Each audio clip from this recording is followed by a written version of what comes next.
If you're a beginner artist, scroll further. This is for advanced artists. And the reason I say this is because it concerns drapery. And when it comes to drapery and you want to add more interest, especially more believability in your art, you also want to consider applying thickness. Because I still see this with people that are more advanced and they create costuming and drapery, is that they actually forget that clothing also has thickness, and especially in line, because in painting it's easier to show that thickness, especially with line, you have to have like a good sort of knowledge of how form works and how you can suggest thickness without actually drawing all of it, because then it would just look weird.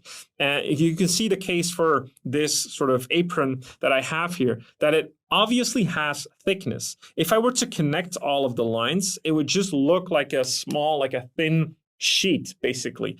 And it isn't, right? It's stylized, but it's still, I want to show thickness. So that means that I need to indicate or suggest thickness without actually drawing it. And we do that through the application of T-lines and a good understanding of where the folds will bend and where we want to indicate the transition from, let's say, the bottom plane of the cloth into the underside without actually connecting it, because as soon as we start connecting it, it looks like a rigid form. It doesn't look like an organic form anymore.